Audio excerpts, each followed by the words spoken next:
You have probably spent years hearing about the law of attraction. It is the superstar of spiritual concepts, the one that fills books, documentaries, and seminars. You have been told to visualize, to think positive, to create vision boards, and to believe that what you want is already yours. Yet despite all that effort, despite all that mental energy poured into your desires, you might still feel like something is missing. You look at your life and see the same patterns repeating. You see the abundance you asked for staying just out of reach, like a horizon that moves further away the faster you run toward it. You might have asked yourself, am I doing it wrong? Is there something wrong with me? Here is the truth that very few people are willing to tell you because it complicates the simple narrative. The law of attraction is not the whole picture. It is not the master key. It is merely one cog in a massive, intricate machine. Relying only on attraction to build the life of your dreams is like trying to drive a car using only the steering wheel, while ignoring the engine, the transmission, and the fuel. You might aim in the right direction, but you are not going anywhere. The universe operates on a system of 12 distinct immutable laws. Attraction is just one of them, and often it is not even the most important one to start with. If you violate the other laws while trying to apply attraction, you create resistance. You create a chaotic energy that cancels out your desires before they even have a chance to take root. This is why you feel stuck. It is not a lack of faith. It is a lack of understanding regarding the full operating system of reality. What I am about to share with you breaks down the walls of that frustration. We are going to walk through the architecture of the universe. This is not just about getting what you want. It is about aligning with how existence actually works. When you understand the full scope of these laws, life stops being a struggle uphill and starts becoming a cooperative dance. You stop fighting currents you did not know existed. The first concept we must anchor into your awareness is the law of divine oneness. Yes, I know you want to get to the part where you attract money and love, but you cannot build a skyscraper without a foundation. This law is that foundation. It states that everything is connected to everything else. What we think, do, say, and believe corresponds to others and the entire universe. We are all connected to the same source. You, the chair you are sitting on, the person who annoyed you in traffic, the stars in the sky. It is all the same energy, just vibrating at different rates. Before we go any deeper into how this changes your reality, I need you to take a serious action that signals to the universe you are ready to receive this full download of wisdom. This is not just passive reading. This is an energetic contract. Before we continue this message, I want you to stop and write this powerful mantra in the comments right now. Do not skip this. Writing it anchors the intention in the physical world. Type this: I am a crucial piece of the universe, and I align with the total truth. Go ahead, do it now. It helps our community grow and signals your readiness to the algorithm of life. Now, continuing with the message. Why does the law of oneness matter for your desires? Because most people try to use the law of attraction from a place of separation. They think, I am here and the money is over there, or I am alone and my soulmate is somewhere else. This mindset of separation is the biggest block to creating your reality. If everything is one, then the thing you want is not over there. It is already part of your energy field. The distance you feel is an illusion created by your perception. When you understand oneness, you realize that every thought you have about another person is actually a thought about yourself. If you are trying to attract wealth, but you look at a rich person with envy, judgment, or anger, you are sending a signal to the universe that says, wealth is bad. Because you and that rich person are connected, your judgment of them becomes a judgment of the very thing you are trying to attract. You cannot bring in what you push away in others. This is the subtle trap where millions of people fail. They want success, but they resent successful people. They want love, but they judge the relationships of others. The law of oneness demands that we treat everyone and everything with the understanding that we are interacting with a mirror. Every interaction you have today is an interaction with an aspect of source. When you harm another, you harm yourself. When you uplift another, you uplift yourself. This is not just a moral rule. It is a mechanism of physics. If you poison the water in one part of the pond, the whole pond gets sick. You cannot isolate your corner of reality and expect it to be pristine if you are sending out sludge to the rest of the world. Think about the implications of this. It means that your secret thoughts the ones you think no one hears, are broadcasting a signal that shapes the collective reality and subsequently your personal experience. You are not an island. You are a cell in a massive body. If a cell decides it wants to act like a cancer, taking only for itself and attacking the cells around it, the body cuts off resources to that area. But if a cell works in harmony, the body sends it all the oxygen and nutrients it needs to thrive. Are you acting like a healthy cell or an isolated one? This question is uncomfortable, but it is necessary. To truly activate the other laws we will discuss, you must first make peace with this one. You must start seeing the connection in all things. When you see a struggling stranger, do not just feel pity. Recognize that their struggle is a reflection of the collective consciousness that you are part of. When you see beauty, claim it as part of your own nature. This shifts your identity from a small, isolated ego trying to fight the world for scraps, to a vast, expansive consciousness that knows it already owns everything because it is everything. This shift in perspective is what prepares the soil for the seed. If you try to plant the seed of desire in the toxic soil of separation and judgment, nothing grows. The law of attraction is the seed, but the law of oneness is the soil. Without the soil, the seed remains dormant. You have been holding the seed in your hand for years, wondering why it has not turned into a tree while standing on concrete. We are moving you to the fertile ground now. There is a rhythm to this understanding. Once you accept that you are connected to everything, you realize that your internal state is the remote control for the external world. You stop trying to manipulate people and events on the outside and start adjusting the frequency on the inside. This leads us directly into the mechanics of how energy actually moves and how you can begin to harness it. It is not enough to just know we are one. We must understand how that oneness moves, vibrates, and responds to your command. Most people walk through life asleep at the wheel, reacting to the world instead of creating it. They let the news, their boss, or their bank account dictate how they feel. They are victims of the environment. But you are here because you suspect there is a different way to operate. You are right. There is a control panel you have not been using. There are levers and switches that have been gathering dust because no one showed you where they were. We are about to dust them off. The realization of oneness is the first step, but it brings up a crucial question. If we are all one, why does my life look so different from the life of a billionaire or a monk? Why is there such variety in experience? The answer lies in the movement of energy. It lies in the speed at which things vibrate. This is where the mystery begins to deepen, and where we start to see why simply thinking positive is often a band-aid on a bullet hole. There is a specific frequency required to unlock the reality you crave. It is not just about what you want, it is about who you are being. And who you are being is determined by a pulse, a signal that you are emitting 24 hours a day, whether you are conscious of it or not. Since energy knows no distance and we are all connected in this vast network, I want to know where your light is shining from today. Let me know in the comments which city you are watching from so we can anchor this frequency around the world. Building directly on that connection, we arrive at the second immutable principle, the law of vibration. This is where science and spirituality shake hands. You might look at your hand right now and see solid skin and bone. You look at the table, the walls, the phone or computer screen, and they all appear static, solid, and unmoving.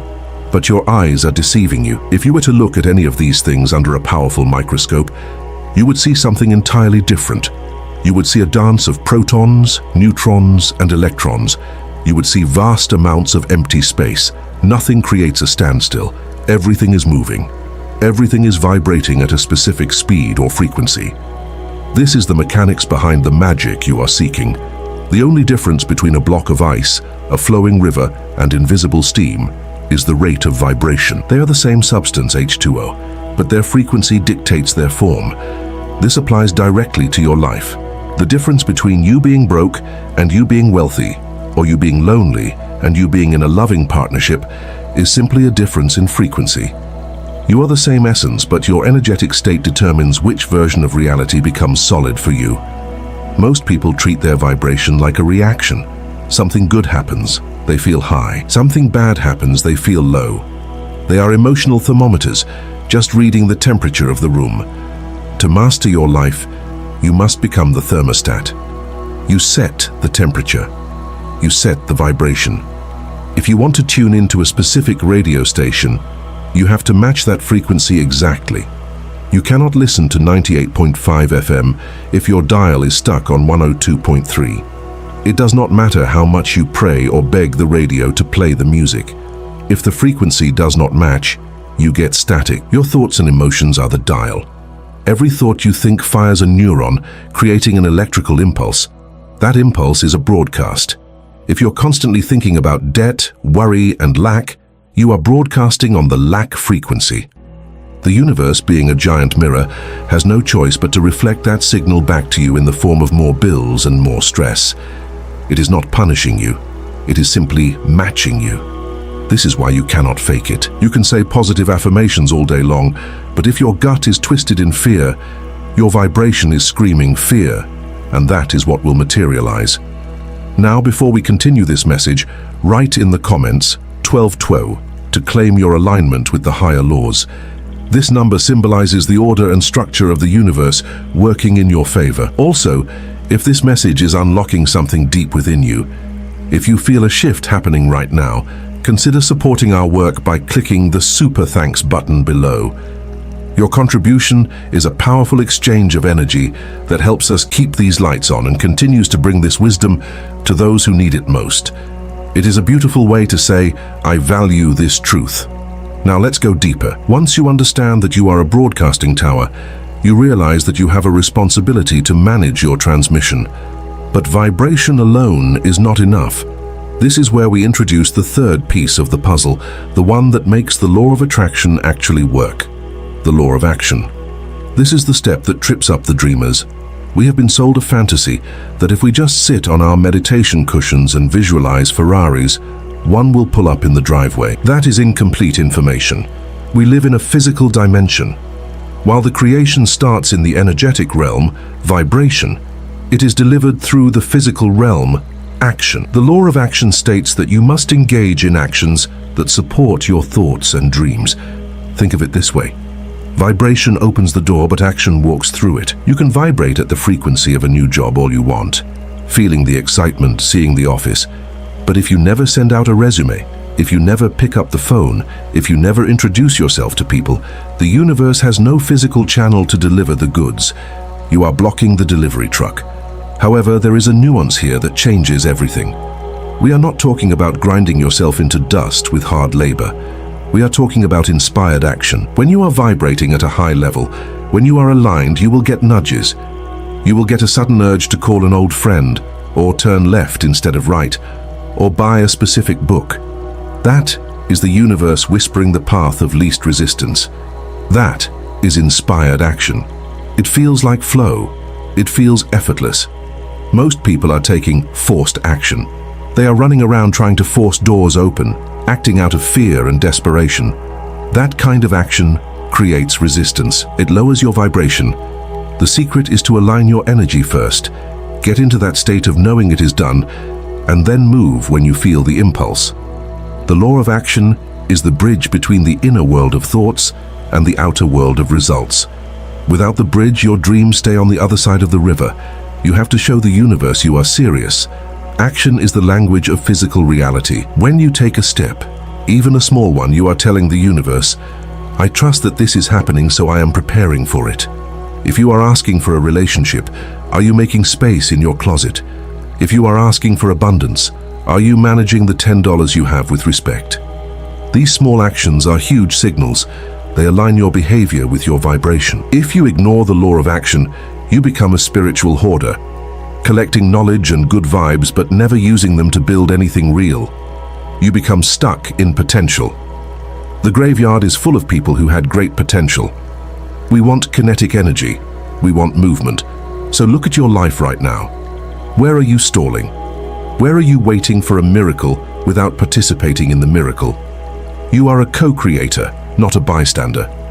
The co in co-creator implies cooperation. You do your part, the universe does its part.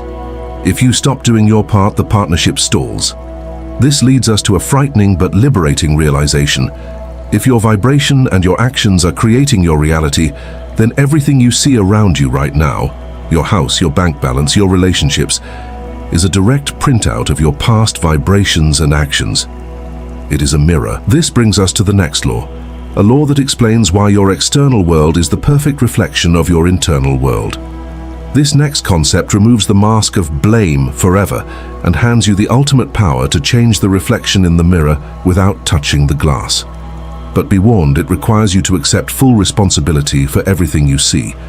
Now, I know this level of responsibility can feel heavy, but you do not have to navigate it blindly. There is a reason why certain people seem to have the Midas touch, while others struggle. If you are ready to stop guessing and start commanding your reality, check the first pinned comment below. There, you'll learn how the elites use secret knowledge about the universe and how to manifest money easily just like the elite do. This is the missing manual that bridges the gap between knowing the laws and wielding them.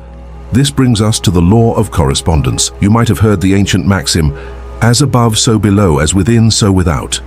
It sounds poetic, but it is actually a diagnostic tool for your existence. This principle asserts that the patterns repeating in your external reality are direct blueprints of what is happening inside your mind and spirit. If your life feels chaotic, messy, and disorganized, it is because your internal world is chaotic, messy, and disorganized. If your relationships are filled with conflict and drama, it is because there is conflict and drama warring within you.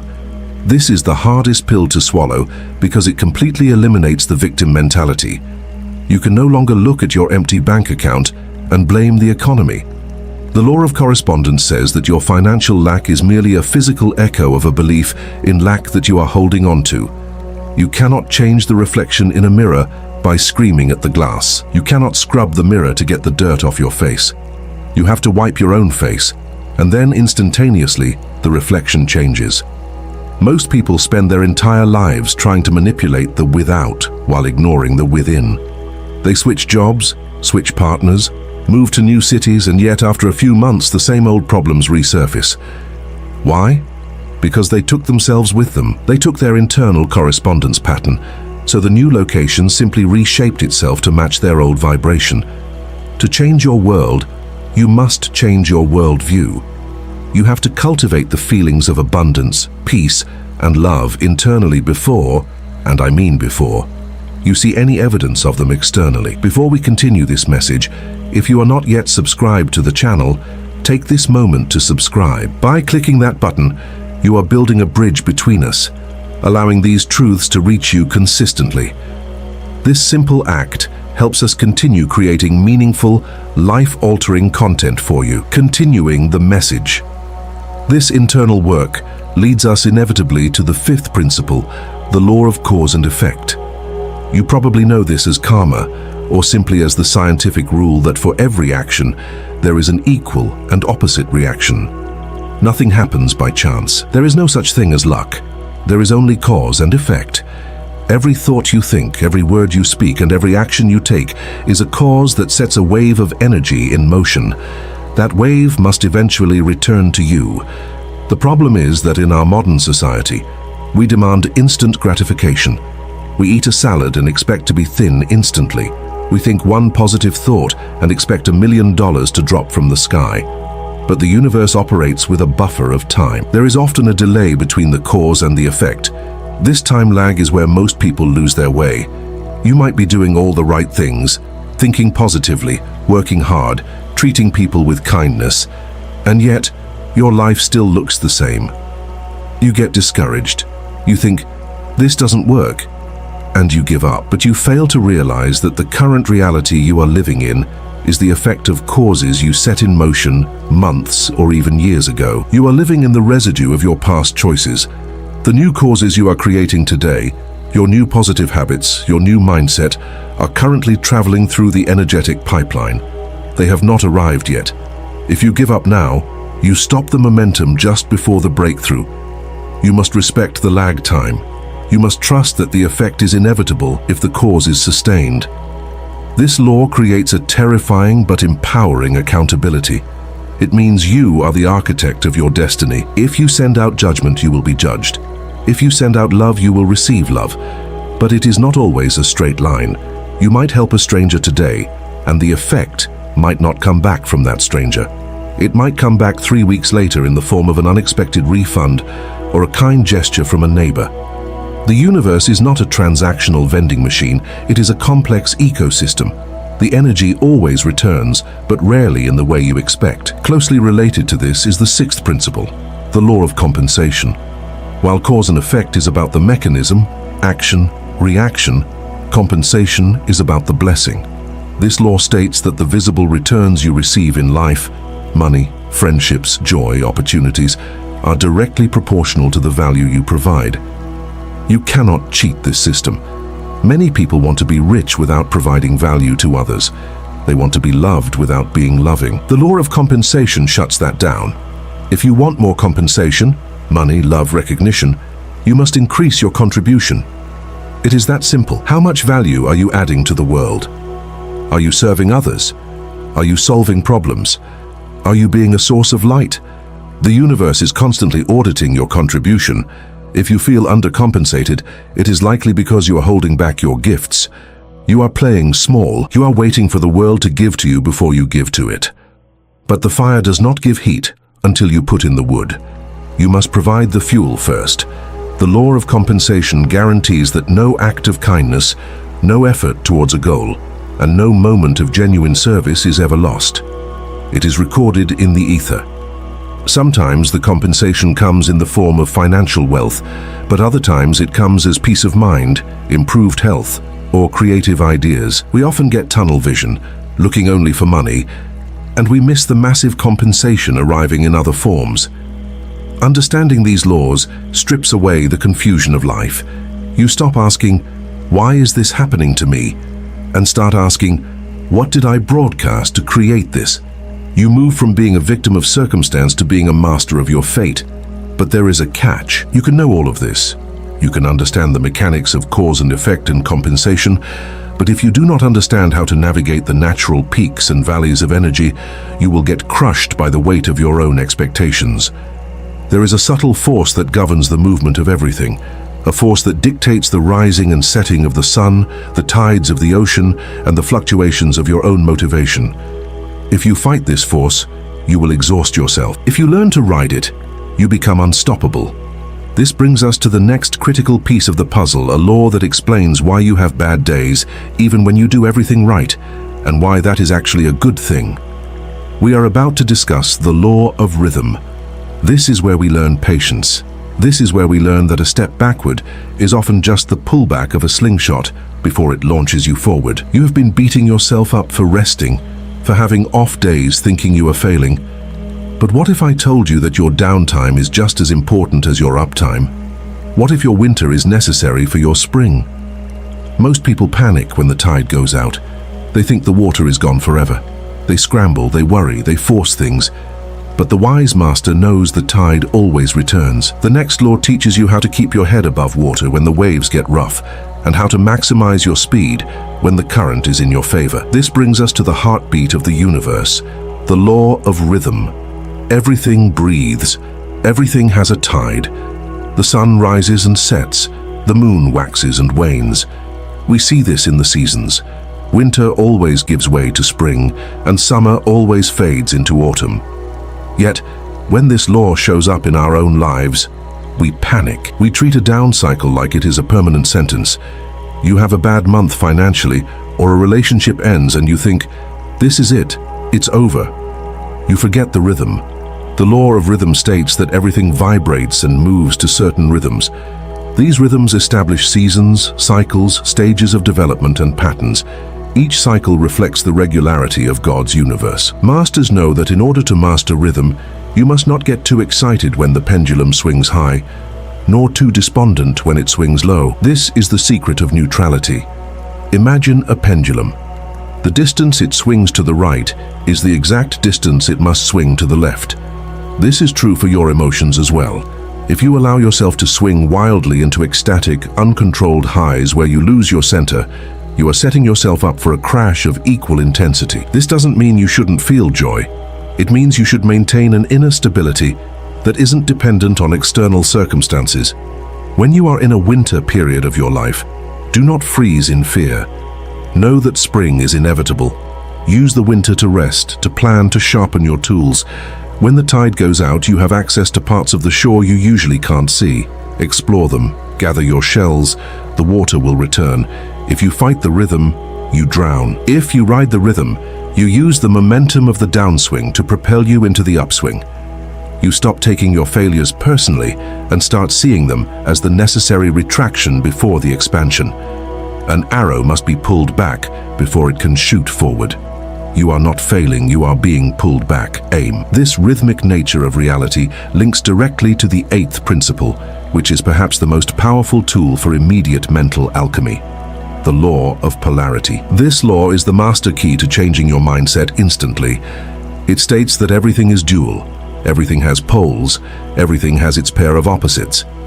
But here is the kicker. Opposites are identical in nature, but different in degree. Think about temperature. Hot and cold are not two different things, they are the same thing: thermal energy. Cold is just the absence of heat.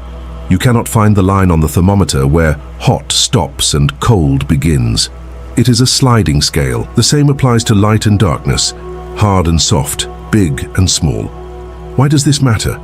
Because it applies to your emotions and your mental states. Love and hate are the same energy, just at different frequencies. Fear and courage are the same energy. This means you do not have to destroy your fear. You just have to slide it up the scale until it becomes courage. You do not have to fix a terrible situation. You have to find the other pole of it. If you are facing a massive problem, the law of polarity guarantees that a massive solution exists simultaneously. The solution is not coming, it is already there, existing on the other end of the stick. You cannot have a stick with only one end. If you pick up the stick of financial ruin, you have also picked up the stick of financial breakthrough. You are just holding the wrong end. This law empowers you to transmute your reality. When you are paralyzed by anxiety, realize that this is just high-energy excitement vibrating at a low frequency. Do not try to stop the energy, just flip the switch. Tell yourself, I am excited. Shift the degree. This is how the alchemists of old turned lead into gold. They weren't talking about metal. They were talking about turning the heavy lead of fear into the gold of personal power. Most people get stuck on the negative pole and pitch a tent there. They identify with their sadness. They say, I am a depressed person. No. You are a person currently vibrating at the lower pole of emotion. You have the power to slide up. It requires effort, mental discipline, and a refusal to be a victim of your own mood, but it is entirely possible. Once you master your internal polarity, you must understand how to view your life in context to the rest of the world. This brings us to the 9th principle, the law of relativity. This law tells us that nothing is good or bad, big or small, until you compare it to something else. All things are relative. You might think you have a huge problem because you can't afford a vacation this year. But if you compare your situation to someone who doesn't have a roof over their head, your huge problem suddenly looks like a blessing. This isn't about guilt-tripping yourself, it is about perspective.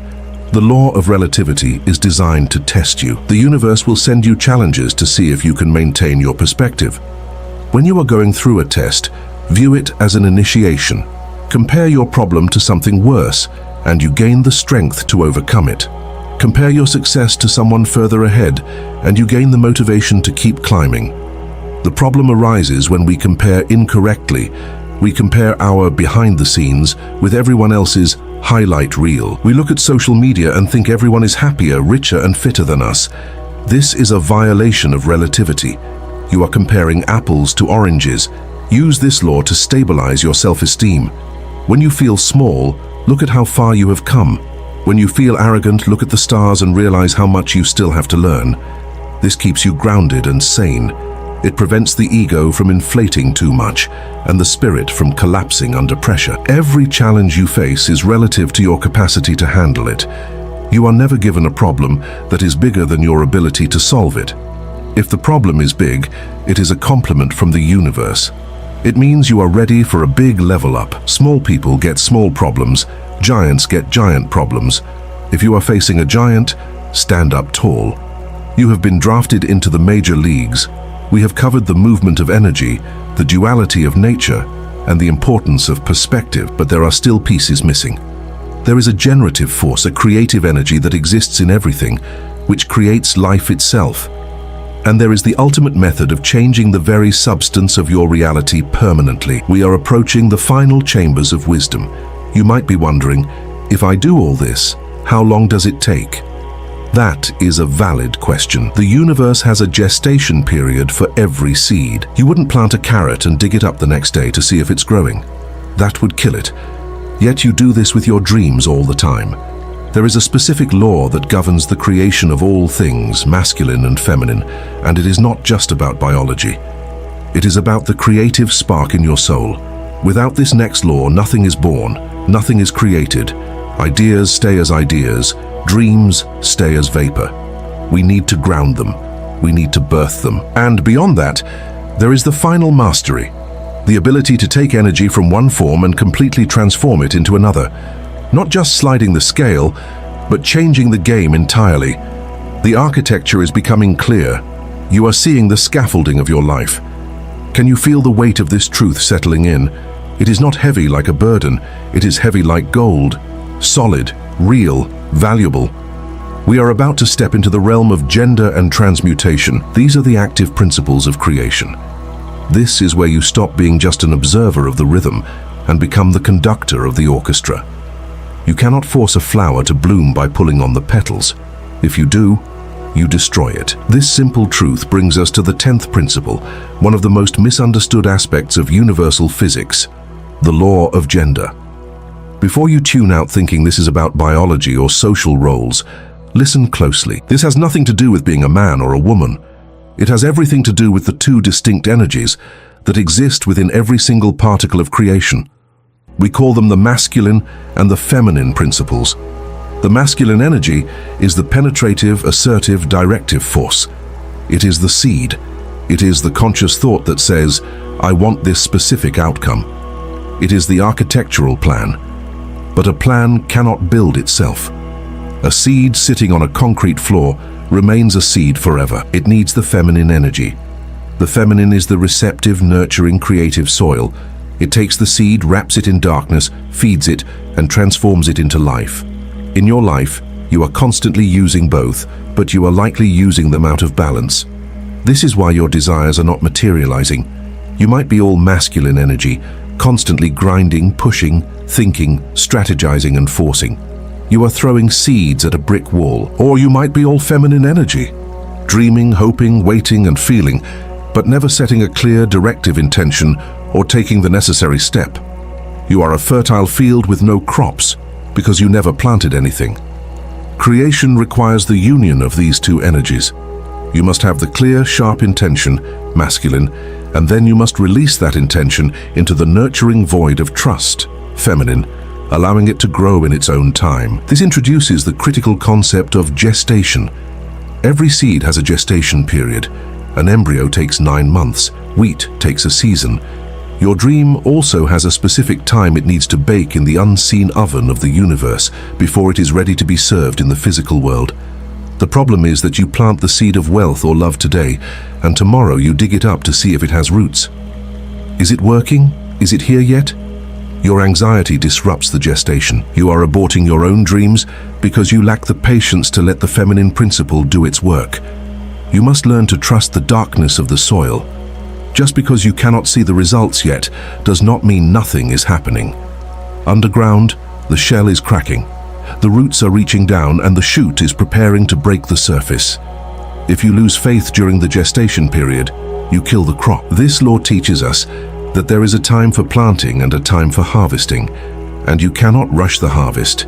You must respect the incubation process. When you combine your clear intention with an unwavering trust in the timing of the universe, you master the law of gender. You become a true creator, knowing when to push and when to yield. Now we move to the 11th principle, which acts as the engine that keeps all of this running. It is the law of perpetual transmutation of energy. This sounds complex, but it is actually the most hopeful law of all. It states that energy is forever moving, transmuting and changing form. It never stands still. It is always flowing from the non-physical, thoughts, spirit, into the physical, matter, results. Here is the secret. Energy is malleable. It is like hot wax. It takes the shape of whatever mold you pour it into. Your mind is the mold. The energy flowing into you right now is neutral. It has no label of good or bad. It is just raw creative potential. When that energy hits your consciousness, it takes the shape of your dominant thoughts. If your mold is shaped like worry, this neutral energy pours in, hardens, and becomes a physical problem. If your mold is shaped like prosperity, that same energy pours in and becomes a financial opportunity. You are an alchemist, whether you like it or not. You are constantly turning the invisible into the visible. The law of perpetual transmutation assures us that we have the power to change our conditions at any moment. Your current situation is not fixed in stone. It is just energy that has temporarily taken a specific shape. Because energy is perpetually moving, you can heat it up and reshape it. How do you do this? By understanding that higher frequencies consume and transform lower frequencies. This is a rule of physics. If you bring a light into a dark room, the darkness does not fight the light. The darkness simply vanishes. It is transmuted. You do not have to shovel the darkness out in buckets. You just turn on the light. If you are feeling low, sad, or fearful, you are vibrating at a low frequency. You cannot fight this with more low frequency, anger at yourself, frustration. You must apply a higher frequency. This is where you consciously choose a thought of gratitude, or you listen to uplifting music, or you help someone else. By introducing a higher rate of vibration, the lower vibration is automatically transmuted. It disappears. This puts the power squarely in your hands. You are never stuck. You are never a victim of a permanent condition. Poverty can be transmuted into wealth. Sickness can be transmuted into health. Loneliness can be transmuted into connection. It requires you to hold the higher frequency steady enough for the energy to reshape itself. Most people give up because the transmutation isn't instant. They apply the heat for 10 seconds, see the wax is still hard, and say, "It doesn't work." You have to hold the flame there until the form changes. We have walked through the architecture of reality. We have seen how we are all one, how we vibrate, how we must act, and how the universe reflects us. We have learned about the rhythm, the polarity, and the gender of creation. We have seen that we have the power to transmute energy at will. But there is a trap, a subtle, dangerous trap that catches even the most dedicated students of these laws. It is the reason why you can know all of this information intellectually and still see no change in your bank account or your love life. It is the final barrier between you and the life you were promised. This trap disguises itself as trying hard. It disguises itself as being a good spiritual student. It is the invisible wall that keeps your desires just inches away from your fingertips.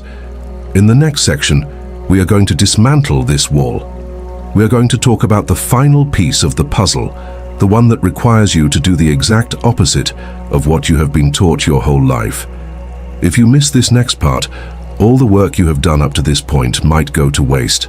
You have built the car, filled it with gas, and turned on the engine. But if you don't take your foot off the brake, you will burn out the motor without moving an inch. We are about to release the brake. The invisible brake that has been stalling your progress, despite all your affirmations and visualizations, is a silent killer of dreams known as attachment. This is the trap. You might call it desperation, neediness, or trying too hard. It is the energetic equivalent of strangling the very thing you are trying to embrace. When you cling to a desire with a white-knuckled grip, screaming internally that you must have it to be happy, you are sending a very specific, destructive signal to the universe.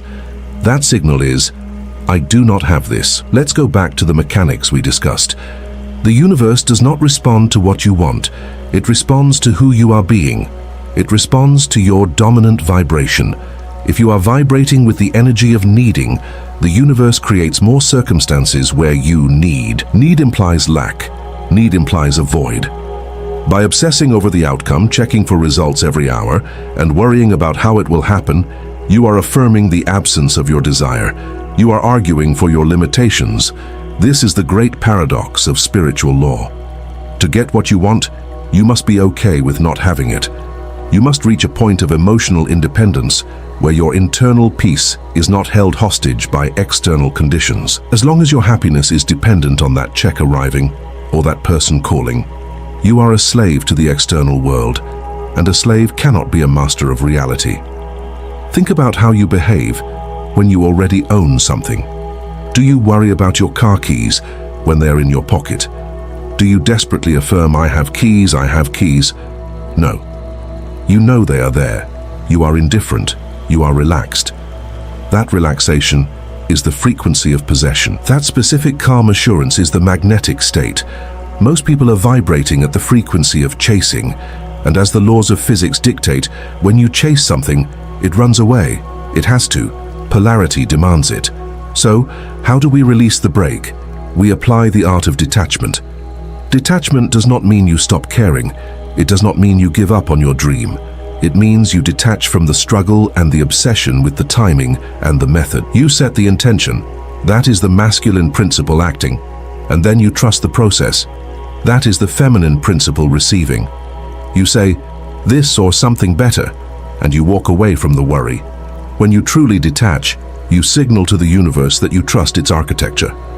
You are effectively saying, I know this is done, so I don't need to micromanage it. This level of faith allows the energy to move. When you are tense, anxious, and controlling, you are literally constricting your energetic field.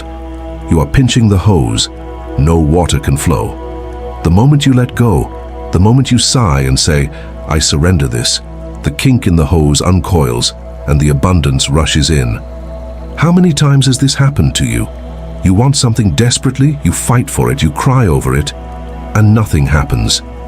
Then, the moment you give up and move on, it shows up at your door. You thought it was a coincidence. It was not.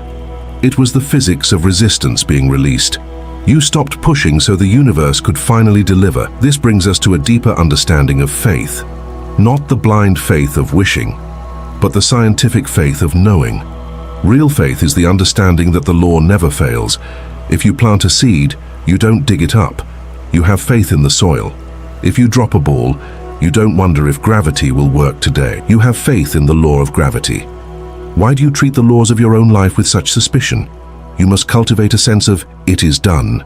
This is the shift from, I hope this happens, to, I am grateful this is handled.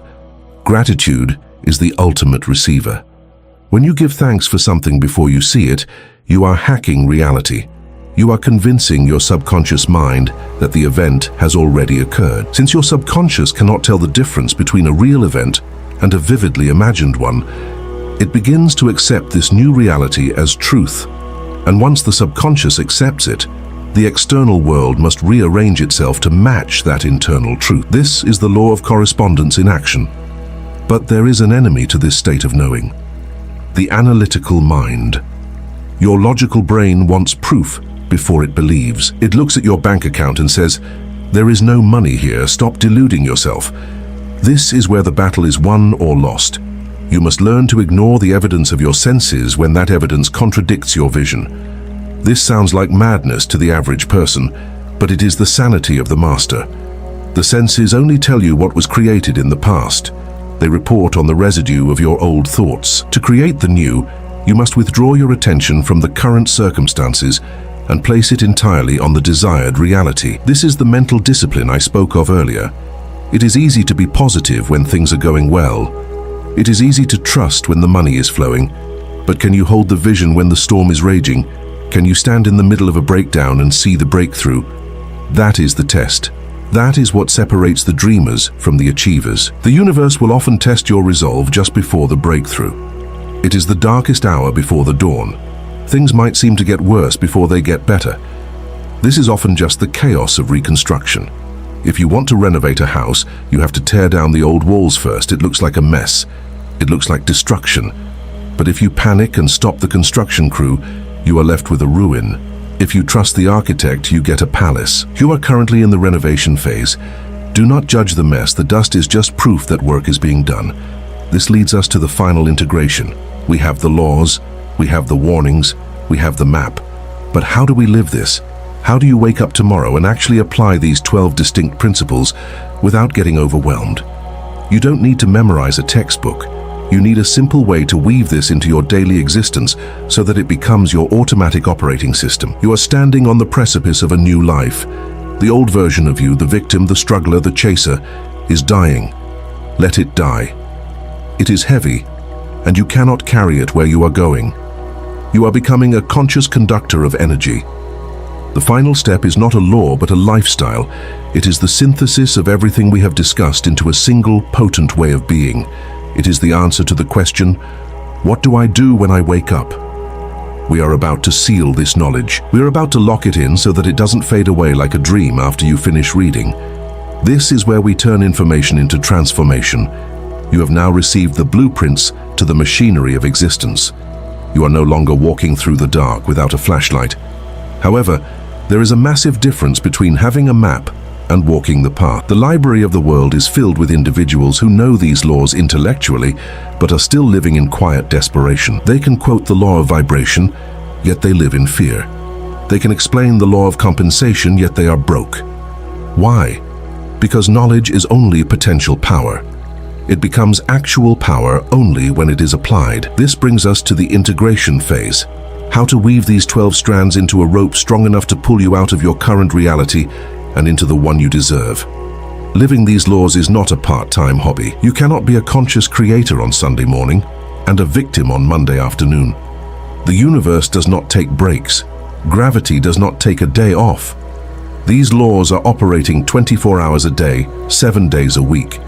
You are either using them or they are using you.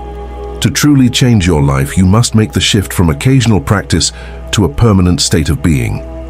This requires a total overhaul of your daily routine and your mental diet. It starts the moment you open your eyes. Most people start their day by checking their phone, immediately flooding their brain with the chaos of the world. Bad news, social media comparisons, and urgent emails. They have handed their vibration over to the external world before they even get out of bed. You must do the opposite. You must claim the first 30 minutes of your day as sacred territory. Before you interact with anyone, you must tune your instrument. You use the law of rhythm to establish a high vibration set point. You use the law of transmutation to clear any lingering negativity from your dreams. You decide who you are going to be today before the world tries to tell you who you are. As you move through your day, you become a watcher. You observe your thoughts without judgment. When a thought of fear or lack creeps in, and it will, you do not fight it. You recognize it as a misuse of the law of polarity. You gently slide the scale. You say, I see this fear, and I choose to focus on the opposite. You transmute it on the spot. This is mental hygiene. You wouldn't go weeks without brushing your teeth, yet most people go decades without cleaning their minds. When you encounter difficult people or frustrating situations, you stop reacting and start recognizing. You see the angry driver or the rude boss not as enemies, but as reflections under the law of oneness and correspondence. You ask, what part of me is resonating with this? What are they showing me about my own vibration? This turns every annoyance into a lesson and every conflict into an opportunity for clearing. You stop being a victim of circumstance and become a student of the mirror. You will also face the lag time, that gap we discussed, where the physical world hasn't caught up to your new energy yet. This is where you apply the law of gender and gestation. You treat your dream like a growing child. You nurture it with faith. You do not dig it up. You walk past your empty mailbox and smile, knowing the letter is on the way. You look at your empty bank account and feel the abundance that is queuing up in the energetic realm. You live from the end. You walk, talk, and dress like the person who already has it. This is the ultimate secret. You must become the person who has the life, not the person who wants the life. Wanting affirms lack. Having affirms possession. The universe matches your isness, not your wantness. If you want to be wealthy, observe how you handle the money you have now. Do you treat a $1 bill with the same respect you would treat $1 million? If you want love, are you being love to the people currently in your life? The law of action demands that you prepare the container.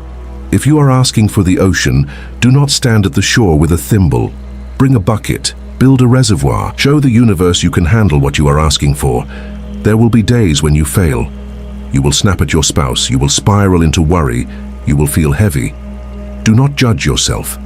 That judgment only adds more resistance. Just acknowledge the rhythm. You are in a low tide. That is okay. Float. Rest. Do not quit. The high tide is coming. The only way to truly fail is to stop applying the laws.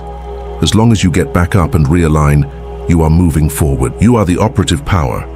There is no one out there judging you. There is no one with a scorecard. It is just you and the laws. It is a system designed for your success, but it requires your participation. You are the captain of the ship, and these laws are the wind, the rudder, and the sails. For years you have been letting the boat drift, tossed around by storms you didn't understand. Now you have your hands on the wheel. You know how to catch the wind. You know how to navigate the waves. The life you desire is not a fantasy. It is a frequency. It is waiting for you to tune in. The money, the health, the love, they are all broadcasting right now. You just have to turn the dial. It takes courage to turn your back on the reality everyone else accepts and build your own. It takes strength to believe in the invisible when the visible world is screaming the opposite. But you have that strength. It is built into your design. You are a piece of the source energy that created the galaxies. You are not small, you are not helpless. You are a creator waking up from a long sleep. The alarm is ringing. The education is complete. The application begins now. Do not just nod your head and move on to the next distraction. Take this seriously. Test it. Give it everything you have for 30 days. Watch how the fabric of your reality begins to re-stitch itself into a new pattern. Watch how the coincidences stack up. Watch how the doors open. You are ready. The architecture is sound, the foundation is laid. Go build your cathedral. If this message resonated with you and your situation, write in the comments, "I am the architect of my reality." Share your experiences in the comments. If you liked this video, like and subscribe to the channel for more inspiring contents. Thanks for watching, and see you in the next video.